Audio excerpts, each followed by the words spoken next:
Saint صاحب ایک بات انہوں نے کہی ابھی قادر مندوخیل صاحب نے کہ کس بات کا انتخاب کیوں کریں انتخاب، جب آپ 5 سال مکمل کرنا چاہتے تھے تو ہمیں بھی ہمارا ٹینیور مکمل کرنے دیں، ایک اس بات کا جواب دے دیجئے گا۔ دوسرا ابھی یہ جو کہہ رہے ہیں کہ آرمی چیف کی تقرری ہماری مرضی ہمارے آئین و قانون کے مطابق، آپ کا اس پہ کیا ٹیک ہے؟ دیکھیں جہاں تک پہلا ایشو ہے،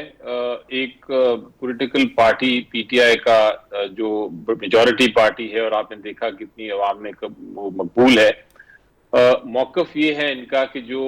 یہ ساری چینج آف ریجیم ہوئی اور جس وجہ سے یہ حکومت بیٹھی ہوئی ہے وہ صرف اور صرف اپنے جو کیسز ہیں جن کے خلاف ہوئے تھے، دائر ہوئے تھے ہماری حکومت سے بھی پہلے،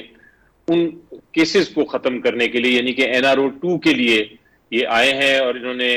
پہلے سے ہی انفیکٹ عمران خان صاحب نے اناؤنس کر دیا تھا کہ ایک جس وقت وہ آئیں گے سب سے پہلے وہ امینڈمنٹ کریں گے نیب لا میں، اور نیب لا میں ترامیم کر کے اپنے کیسز ختم کریں گے، اور یہی مقصد ہے تاکہ جتنی جو ان کی سلیٹ ہے وہ صاف ہو جائے۔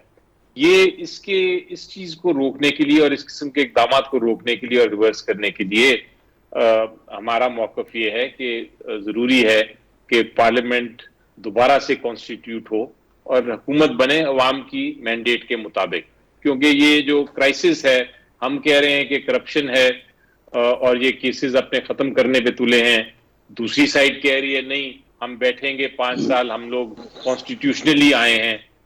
تو یہ کرائسس ختم نہیں ہوگا، صاحب دونوں آپ کا بھی وکیل ہیں، موقف قادر اپنی اپنی مندوخیل جگہ۔ صاحب بھی وکیل ہیں، آپ کے خیال میں جو یہ بات کر رہے ہیں وہ کانسٹیٹیوشنلی اینڈ لیگلی غلط ہے کہ ہم اپنا ٹینیور پورا کرنا چاہ رہے ہیں، ہمیں ٹینیور پورا کرنے دیں؟ دیکھیں جہاں تک ان کی ایک ہوتی ہے بات کانسٹیٹیوشنل بات، آئینی بات، قانونی بات، ایک ہوتی ہے پولیٹیکل سیاسی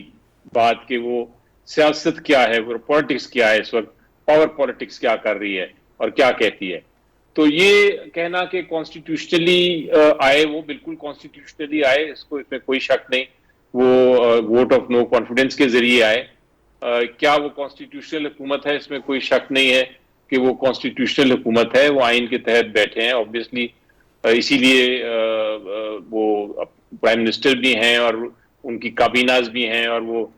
فورن پالیسیز بھی طے کر رہے ہیں، معاہدے بھی کر رہے ہیں وغیرہ وغیرہ۔ لیکن یہ کہنا کہ کیا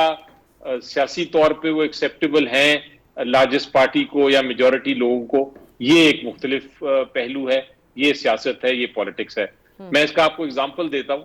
ابھی ریسنٹلی آپ نے دیکھا کہ ریزائن کرنا پڑا برٹن کے جو ہیں پرائم منسٹر، ان کو وہ ریزائن کرنے کے بعد ایک بہت ڈیبیٹ ہوئی، اور ڈیبیٹ میں بہت سارے کنٹیسٹنٹس تھے، ایک کنٹیسٹنٹ آ گئی، جیت گئی، وہ پرائم منسٹر بن گئی۔ یہ کچھ ہفتے کی بات ہی ہے، ابھی کچھ ہفتے ہی ہوئے ہیں تو انہوں نے ایک پالیسی تبدیل کی، انہوں نے اپنی چانسلر جو تھا اس کو تبدیل کر دیا اور نیا چانسلر لے آئے کہ ان چانسلر کی جو پہلی پالیسی تھی وہ غلط تھی۔ اس کے اوپر ایک دم سے پھر ڈیبیٹ شروع ہو گئی، اور لگتا یہ ہے کہ کچھ چند دن میں ان کو ریموو کر دیا جائے گا، کیونکہ آئی وہ کانسٹیٹیوشنلی، لیکن پاور پالیٹکس کی ڈیمانڈ یہ تھی کہ وہ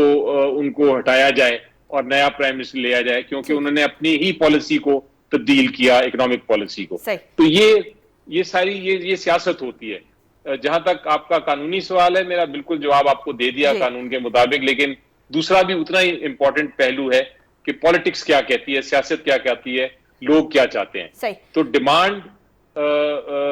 پالیٹکس کی ڈیمانڈ ہے، سیاست کی ڈیمانڈ ہے، الیکشن ہے۔